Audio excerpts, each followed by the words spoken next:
annabi ya faɗa sallallahu alaihi wasallam duk wanda ya karanta wannan addu'a hasbi Allahu la ilaha illa huwa alaihi tawakkaltu wa huwa rabbul arshil azim sau 7 da safe sau 7 da yamma lam yusibhu shay babu abin da zai same shi. Allahu akbar Allahu akbar. ba wani abin da zai same shi a yininsa wanda zai cutar da shi ya tasiri a kansa. Allahu akbar. saboda falalar wannan addu'a Allah ya rufe suratu tauba da ita fa in tawallaw fa qul hasbi Allah la ilaha illa hu alaihi tawakkaltu wa huwa rabbul arshil azim. ina maimaita ne dan ka haddace ina maimaita ne dan ki haddace hasbi Allah la ilaha illa huwa alaihi tawakkaltu wa huwa rabbul arshil azim.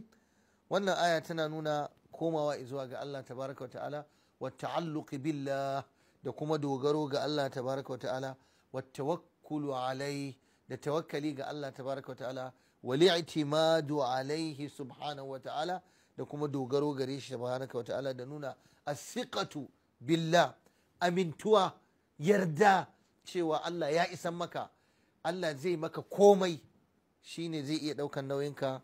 dan kalmar hasbi Allah la ilaha illa wannan tauhidi ne kadaita Allah ne tabaraka wa ta'ala alaihi tawakkaltu kuma ka nuna gare shi ka dogara shi kadai kuma shi din dai shine al-rabbu al-arshi al-azim ubangijin al-arshi mai girman gaske.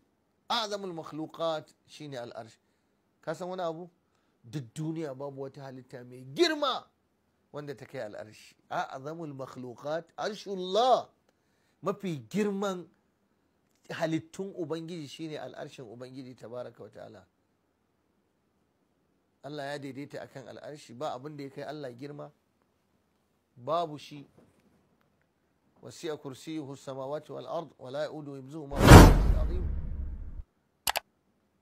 inna rabbakum Allahu alladhi khalaqa as-samawati wal ard fi 6 ayyamin thumma istawa 'ala al-'arsh. Allah ya daidaita akan al'arshi aka ce ubangijin al'arshi tabaraka wa ta'ala.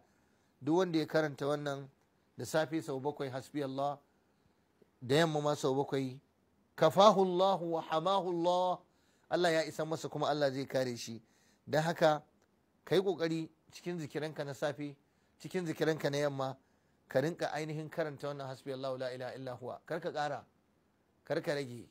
guda 7 annabi ya ce kai karka wuce gona da iri. wassalamu alaikum wa rahmatullahi wa barakatuhu.